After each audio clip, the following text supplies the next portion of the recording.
बिस्मिल्लाहिर्रहमानिर्रहीम नहमदहु व नसल्ली अला रसूलिहिल करीम अम्मा बाद।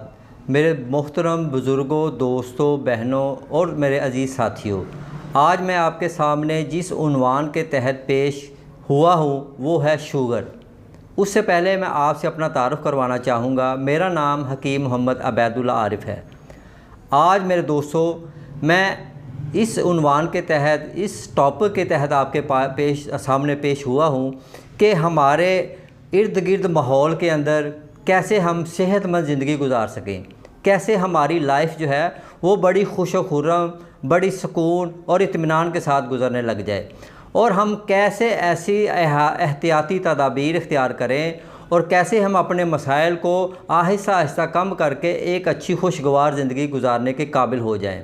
तो उसके लिए मैं अवामुन नास के सामने कुछ जो है अपने गुज़श्ता ज़िंदगी के तजर्बात पेश करूँगा, अपने मुशाहदात पेश करूँगा, ताकि मेरी वजह से लोगों को ज़्यादा से ज़्यादा फ़ायदा मिल सके और लोगों के अंदर जो है एक शऊर और एक ऐसा जो है वो नॉलेज मुंतकिल कर सकूं, ताकि जो है लोग जो है वो उसको अडाप्ट करें, उसको इख्तियार करें और उनकी ज़िंदगियों के अंदर सुकून और इत्मीनान हो जाए। तो उसके लिए मेरे दोस्तों, आज मैं जो आपके सामने टॉपिक या उन्वान लेकर आया हूँ वो है शुगर। शुगर को इंग्लिश के अंदर डायबिटीज़ कहते हैं और आम ज़ुबान के अंदर उसको मीठे का मर्ज़ कहते हैं। ये एक ऐसा मर्ज़ है जो कि इब्तदाई तौर पर इसकी दो अलामतें हैं। एक, इसको ये यूरिन के अंदर शामिल हो जाता है, और दूसरा इसको जो है ये ब्लड के अंदर शामिल हो जाता है। इसको टू टाइप की शुगर कहते हैं। इसको टाइप 1 शुगर कहते हैं और एक को टाइप 2 शुगर कहते हैं। टाइप 1 शुगर को जो है आदमी इब्तदाई तौर पर अगर कुछ एहतियाती तदाबीर इख्तियार करे, अपनी डाइटरी प्लान को अच्छे तरीके से स्टेबल करे, तो वो इसके ऊपर बड़ी आसानी के साथ जो है वो 15 से 20 साल जो है वो अपनी ज़िंदगी को सर्वाइव कर सकता है। शुगर उसके ब्लड शुगर के अंदर जो है वो उसको इंक्लूड होगी, मगर वो जो है वो अपनी ज़िंदगी को बड़े इत्मीनान और अपने सुकून के साथ गुजार सकता है।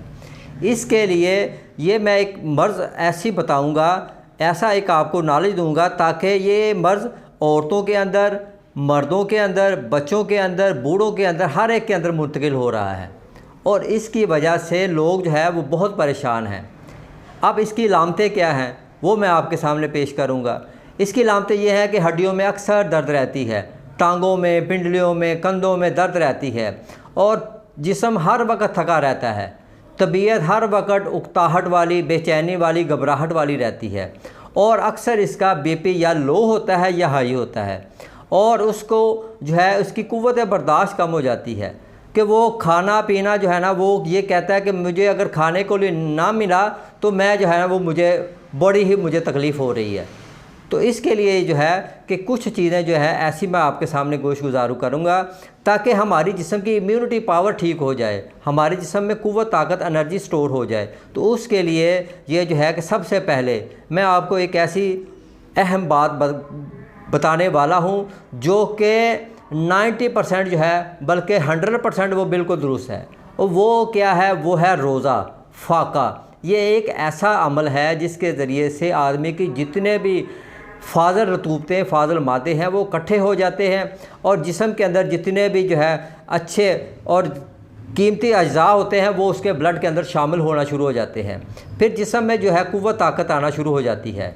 तो मेरे दोस्तों, अब मैं अपने टॉपिक की तरफ आता हूँ। शुगर जो है वो मर्दों को भी होता है, औरतों को भी होता है, बच्चों को भी होता है, हत्ता के प्रेग्नेंट फीमेल्स को भी हो जाता है, जो कि बच्चा के डिलीवरी के दौरान उनकी शुगर जो है ना वो बूस्ट कर जाती है।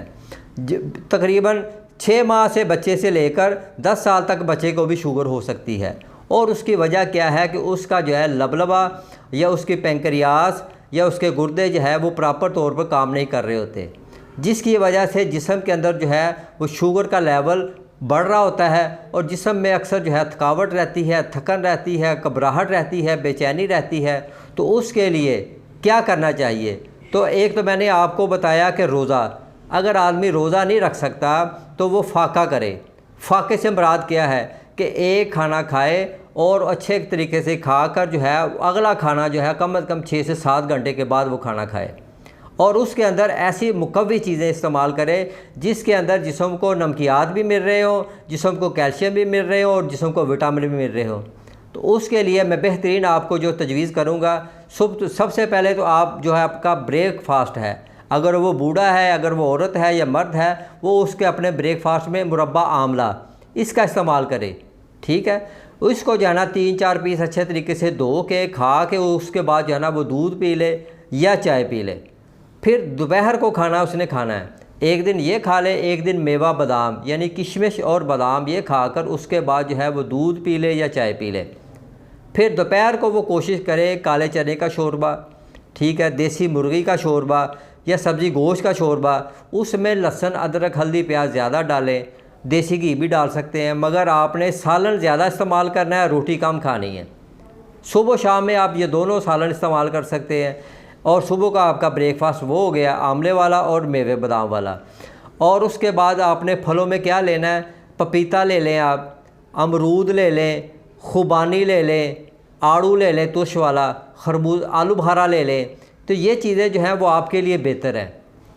तो ऐसी चीज़ें जो हैं, अच्छा ये नहीं घबराना कि हम आम लेंगे तो इससे हमारी शुगर बढ़ जाएगी, इससे कुदरती चीज़ों के अंदर शुगर नहीं बढ़ेगी, मगर क्या है कि हमने उसका तरीक़ाकार जो है ना उसको चेंज करना है। तरीक़ाकार ये रखना है कि आम खाने के बाद जो है ना हमने लस्सी नहीं पीनी, सिर्फ चाय पी सकते हैं आप, ठीक है। और उसके बाद दिन में नीम गर्म कावा जो है ना दिन में 2 दफ़ा इस्तेमाल कर लें, जिसमें खुश्क पुदीना, बड़ी इलायची और कलवंजी, इसको आप 2 गिलास पानी को अच्छी तरह बॉयल कर लें। जब पानी उबल जाए, उबलते हुए पानी के अंदर ये चीज़ें डाल दें, फिर दिन में 3 से 4 दफ़ा आप इस्तेमाल करें। तो इसके लिए मैं आपसे जो है ना यही अर्ज़ करूँगा कि ये कोई इतनी बड़ी बीमारी नहीं है, ये एक अलामत है, इसको ऊपर जो है ना हमने हैवी नहीं करना।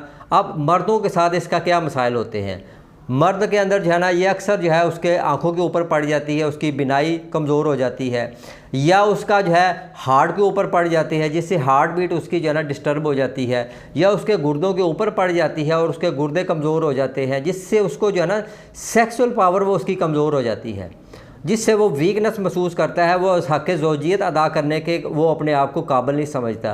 तो उसके लिए वो मुख्तलिफ़ किस्म की जो है ना दवाओं को इस्तेमाल करना चाहता है, मगर उसको खातिर खा फ़ायदा नहीं मिलता। तो उसके लिए मैं आपके सामने जो है बड़ा अच्छा हर्बल टॉनिक लेकर आया हूँ, जो कि इंसान को अंदरूनी तौर पर, अज़दवाजी तौर पर वो बिल्कुल दुरुस्त कर देता है। उसके लिए हमारे पास बहुत आला किस्म के तिलाजात हैं, जो कि बैरूनी तौर पर नफ्स के ऊपर लगाने से नफ्स की रगों को, पट्ठों को खोल देता है, जिससे ब्लड की सर्कुलेशन ठीक हो जाती है और इंसान जो है वो अपने आप को बेहतर फील करता है। और उसके बाद जो है कुछ हमारे पास ऐसे मुजर्बात हैं, जौहरात हैं, जौहर उसको कहते हैं, जो कि उस बूटी को उसका जौहर अर्ग निकाल कर उसको जो है ना उसका हम अज्जा के साथ जो है ना बड़े नायाब किस्म की जो है ना जड़ी बूटियों से उसका जौहर निकालते हैं। उसके जौहर के इस्तेमाल करने से आदमी की खोई हुई ताकत जो है वो दोबारा बहाल हो जाती है, गुर्दे मजबूत हो जाते हैं, मसाना मजबूत हो जाता है और सेक्सुअल पावर जो है ना वो बेहतर हो जाती है। तो मैं इसी के साथ जो है ना आपको जो है एक ऐलान भी करता हूँ, एक पेशकश भी करता हूँ कि मेरे पास वो मर्द आएँ जो कि जेन्युइन असल मसला अपना लेकर आएँ। जो बाज़ारी किस्म के लोग, जो गलत हरकत करने वाले लोग, वो मेरे पास तशरीफ़ ना लाएँ। अच्छे ईमानदार लोग आएँ, अच्छे हक़ ज़ौजियत अदा करने वाले लोग आएँ, जो अपना जेन्युइन मसला जिनका हो। और उसके बाद ज़्यादा हमारा कास्ट नहीं होती, हमारी बहुत मुनासिब इसकी कीमत है। और वो दोस्त जो कि ख़र्चा अफोर्ड नहीं कर सकते कि हम इतना जो है इलाज महंगा नहीं करवा सकते, मगर उसके लिए भी हम जो है ना बहुत मुनासिब जो है ट्रीटमेंट करेंगे और उसका जो है ना अच्छा इलाज करेंगे। तो इसी के साथ जो है ना मैं आपके सामने आज इजाज़त चाहूँगा। इंशाल्लाह फिर आपसे मुलाकात होगी। अल्लाह निगहबान। अस्सलामु अलैकुम रहमतुल्लाहि व बरकातुहू।